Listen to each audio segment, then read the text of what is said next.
Hello guys, my name is Fox and welcome to our new Crusader Kings 2 campaign, this time with Monks and Mystics DLC. So, I decided that in this particular campaign we're gonna be playing as the island of Gotland.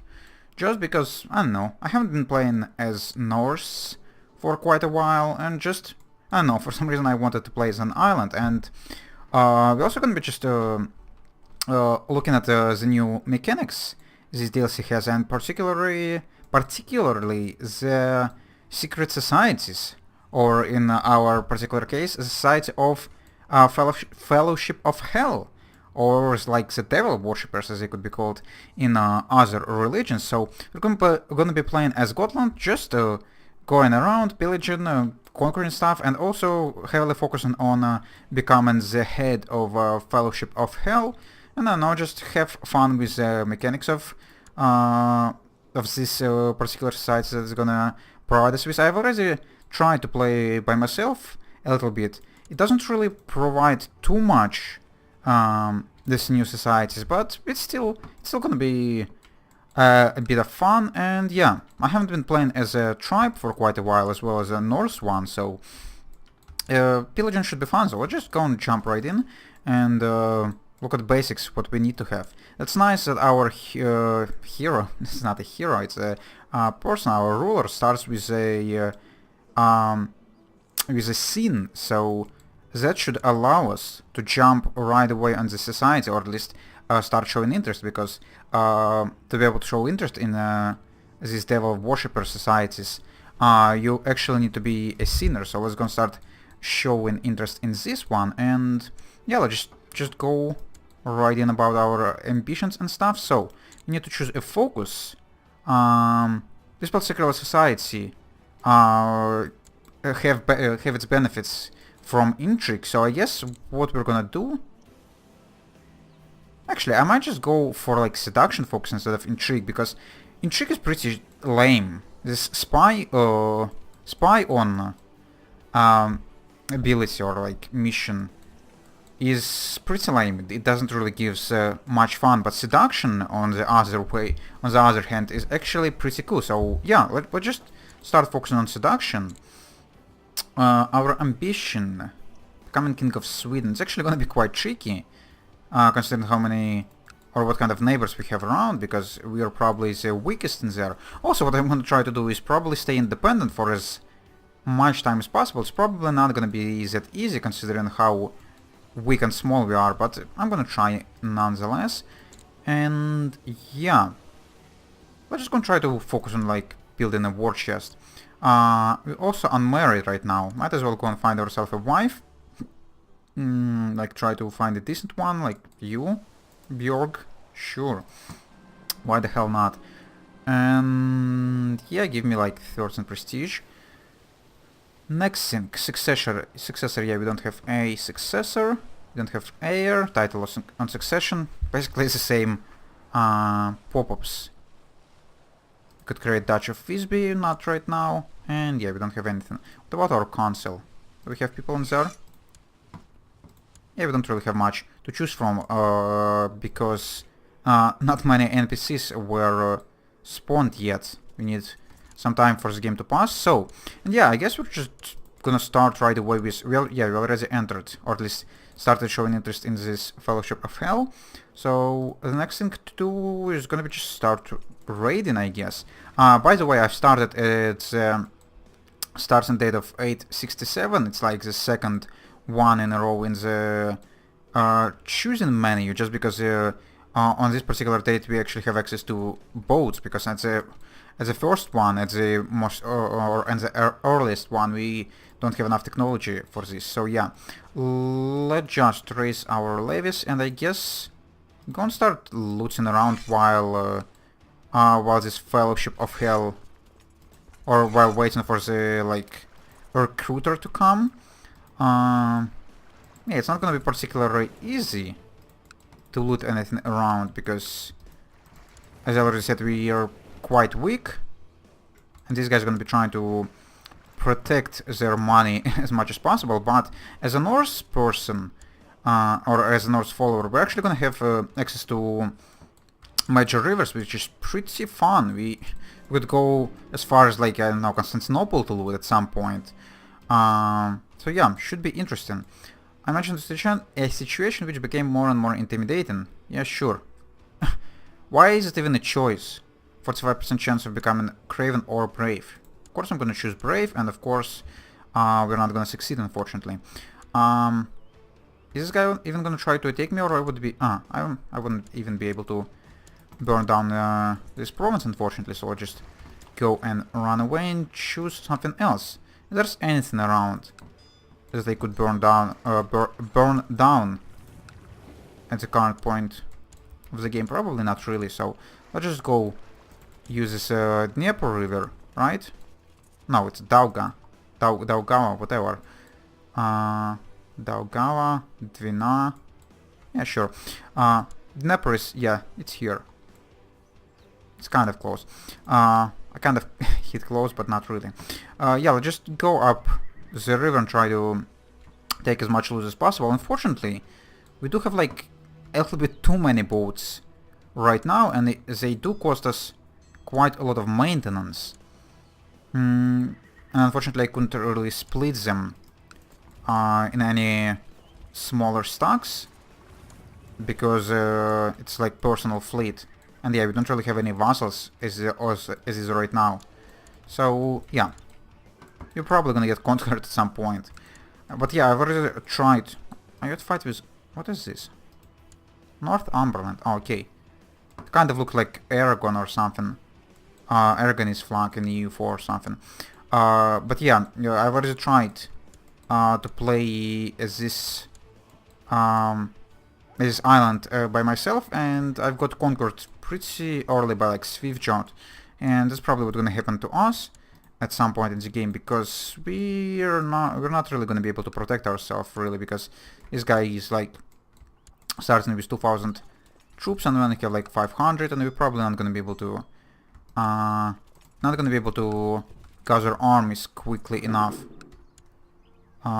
So yeah, just continue pillaging. Oh, I should probably not have done that. Would I be able to retreat in time? I really hope so. I really like this goddamn pillaging mechanics, and the boats being close by. But this river need to be a little bit wider, because you could just run away from everyone before they're even gonna be able to engage you. Okay.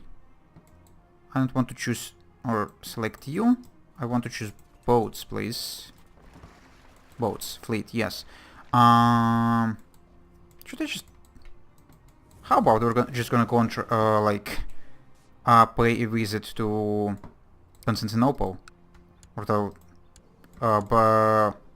Byzantine Emperor. Is there, like, any army in Constantinople currently? Because I could loot like 57 ducats from it just by standing on it, and it's probably not really even gonna be that dangerous. And there we go, there's like a recruiter, I'm pretty sure. We're having a dinner and plenty of drinks with Guja Ulva of Kurkovik tonight. It's lovely, yet what I'm most charmed by is Ulva herself. Why else would I not immediately stop our conversation, which has slowly begun to touch upon some almost heretical ideas, questioning the salvation of Odin? If we do not ask questions, why did Odin make us curious? Sure. I'm gonna proceed further. Walking the palisades of my village, I'm joined by Guja Ulva. I find myself agreeing with a lot of concepts she presents. The futility of prayer particularly resonates with me. Suddenly she turns to me and presses a small leather pouch into my hand. My lord, will you carry this with you for protection?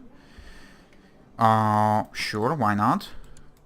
What have I told you, that all you have been taught to believe in is a lie? Ulva continues, throwing a cautious glance around us before pulling up her sleeve, revealing a scar in the shape of Hel's mark. Sure, Odin is a liar. Reject the tyrant deity or deity and let Hel guide your steps. Are you truly a Seikona then? I know this word. Can you bring down my enemies? Of course he can. We might. If you offer yourself up to Hel, he will grant you powers Odin has kept from us humans.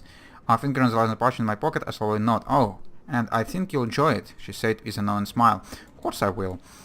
Oh, the rise of the Shia already? Okay, cool. I actually don't remember what this event does, to be honest. But probably means like the cheer religion gonna start spread a little bit more aggressively than before. And yeah, considering that we're gonna be following pretty much Satan, and we're also gonna be pillagers and looters, it's gonna be quite a gruesome campaign. There's gonna be a lot of like a lot of killing, a lot of like how do you call it, plots, and yeah, a lot of just people being killed. It's been some time since Guda Ulva was in contact with me. I have been pondering what Odin would think of me for venturing down this path, but Ulva has already offered me more support than Odin ever has. I have begun studying books on the occult, and so far I'm finding the views preached at the temple to be narrow-minded at the best. Why must we always put the needs of others before our own? I could lose the charitable trait. Let's not lose the charitable trait. If we were to get something in trade for charitable, but I would take it, but just losing the trait not really benefits me that much. Yeah, looks like the Byzantine people didn't even had much desire to protect Constantinople, so we took 50 ducats from it pretty much without any repercussions. Found some cryptic scrolling written on bottom my bedroom door this morning. The guard says they haven't seen anyone enter during the night, and I dare not ask my seer to decipher it. Yet I think I understand. The mark of hell. Of course, the bargain must be struck. So I'm gonna carve hell mark on my arm. Yeah, sure. And yeah, by the way, we're just gonna go and loot another adjacent province in here. Yeah, these guys doesn't seem to be willing to protect themselves. Or at least they give me time to take all the loot and leave, which is pretty nice of them. We have received word of your dedication and desire to join the Legion of the True Lord. Await the messenger. For sure. Oh, who the hell are you? And why are you so good? Petty Kingdom of Konegarder. And you're a genius. Oh, that's pretty neat. Okay, I think these guys finally decided to go and fight me, so we're gonna take the last coins and probably leave. I met an intriguing and hypnotically beautiful woman at court. Apparently the Ingeborg is a foreign diplomat. I engaged her in conversation for the first time today, and we spoke at length about trade routes. Shocked when she carefully pulled up her sleeve, revealing the mark of hell. And she's strong. Okay. That's great. She's gonna become my lover, I'm pretty sure. The Vincent Dacona smiles. Who's Vincent Dacona? I'm pleased to find you not an charming man, Stain, but also one capable of intellectual discourse. The brethren value the pursuit of knowledge, you see, in addition to more earthly pursuits. Her smile turns into a predatory grin as she continues. We'll soon see exactly how committed you are. Okay. Ingeborg escorts me to my bedchamber. I hesitate upon entering, finding it flooded with light. Skeletons form a circle around my bed. Several hooded figures surround the room, chanting in unison. Fear not, brother, power and pleasure, these are the gifts of hell. I definitely like the sound of that. When I wake up, the cloaked figures are gone, and Ingeborg is lying next to me, a smile tugging at the corner of her mouth. Welcome to the Fellowship of Hel, Stain, she says, as all her clothes, wondering how I will look back on this moment. I wish you had found me sooner. Nice. We finally entered the Fellowship of Hel, and we're starting as Spy Mother, or whatever it might be pronounced as the lowest rank. Okay, we already took all the loot from here, so we'll just go and leave. And we might as well go and visit, like, this place before leaving, because our boat still does have a space on it. So yeah, we finally entered this society, so now we're starting to slowly get dark power and also being affected by intrigue. So that's why I've chosen the seduction focus. Talking about seduction, I couldn't seduce my wife, right? Yeah, that's unfortunate. But I think I could take... Oh, where is this Ingeborg girl or whatever she was? She was called. Why she is not in my court? I don't know, maybe the event haven't finished yet? Because last time, when I've been playing by myself, I actually was able to take her as a concubine, and it was pretty neat. But looks like now she's not even in my court, unfortunately. Okay, we still have 30 extra coins we could fit in on our boats. Oh, never mind. Oh, never mind at all. We're actually gonna get caught. God damn it, one goddamn day? Really? Yeah, we couldn't really run away anywhere. Okay, we're probably gonna get smashed pretty bad. Oh, we actually got stack wiped. Oh well. At least we got 180 ducats still in our boats, and it's probably worth losing like 300 men. I'm pretty sure. That's fine. Our army gonna get replenished with time. Talking about replenishment and stuff, I should have... Oh yeah, by the way, this one is a new event. I'm pretty sure I haven't seen it before. The recent influx of looted treasure has encouraged buying and investment in Gotland, which in turn has attracted more warriors who are hungry for gold. Levy size +5, tax income +0.5. Pretty useful. After another discussion about the logistics of an upcoming ritual, my sister in darkness stood up abruptly, a departed grin spit in her face. Well, I'm bored. Let's head down to the town and have some fun with the peasants. Okay. Sure, about time. It's a little bit early for this one, but sure. What else I wanted to do? Yeah, we need to stand down our boats. And we might as well, like, spend our money or something. Yeah, let's go and start with, like, building a market village. In the long run, I might consider becoming a merchant republic, because I haven't played as a republic in quite a while as well. The tavern was packed when we arrived. Ulva distracted the townkeeper while I dosed the barrels with tears of Demeter. An hour later, the mood was getting festive. 2 hours later, and the crowd has descended into utter madness. Lucky knows what they saw while we were offering up the stuff to Angrboda. Okay, what? What? The tavern while I dosed the... Oh, tears of Demeter. So we're like poisoned the wine or something. That's cool.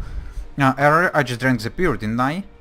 So I'm gonna get 100 dark points, we're gonna become cruel, and we're gonna become friends with this girl. And that's the reason why I couldn't take her as a concubine, because she's actually like quite far away from me in like other court, but for some reason we're actually still allowed to go to bar with her, weirdly enough. But sure, we just like poisoned 100 people. When I came to Ulva, Ulva was long gone. So much for Fellowship. I can't think straight. Where am I? What? Why am I naked? Okay, apparently I just became dull for some reason. That's quite unfortunate, actually. It's a terrible trait. Oh well. Hel's favors, Padmar's Stain. The great and mighty Hel has given us so much, and now it's time for us to offer them a gift in return. I did say them. Hel craves a soul to serve them in the Dark Realm, and we have the perfect hand in mind. Capture and sacrifice a powerful ruler. Okay.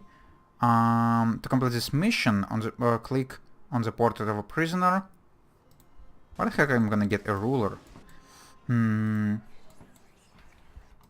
There is a chance for us to like capture someone, but for this to happen we would need to burn down a city or like something, but it's gonna be quite tricky. Okay. Sacrifice a ruler. The Hel demands payment and blood of... okay. To complete this mission, right click on the portrait of a prisoner in return who is a landed ruler and select sacrifice to Hel. Also, when I've been trying to play it by myself, one of the things I would do is just imprison one of my vassals and then sacrifice him. And it actually worked, but now considering that we don't have any vassals, this tactic not gonna work out. So what we would need to do is somehow capture a person. I don't know how we're gonna do. Oh, the Varangian Guard. Hello. So Norse warriors now join Varangian Guard. Okay. Could we do this, by the way? Probably not. Not as they wanted to do this. Okay. By the way, our wife is pregnant. Do we have a chance to take concubine? Why don't we have any like available in our court? That's kind of weird. But we're allowed to seduce people, so I might consider doing this. Is there like any female rulers around? Probably not. Considering that there's mostly like Norse people around. Actually, do Norse allow female rulers? Or like Germanic? Women may own temple holdings. Yeah, but probably not. Not anything better than that, so... There's not much rulers I could actually seduce, unfortunately. I might consider like just seducing everyone in my court for this hell... Oh. We don't even have any extra women in our court except my wife. That's weird. Oh yeah, but by the way, it was my timer, so it's time for me to have a break, guys. So I'm gonna do this and we're gonna continue in the next episode. So if you enjoy this type of campaign, and if you, just in general, if you enjoyed, you could leave a like. If you want to see more, you could subscribe. And if you have any suggestions or advice or questions, you should leave them in the comments, and I'm gonna answer, read them, and yeah, just do all this other stuff. And yeah, I'm gonna see you in the next episode. Bye bye!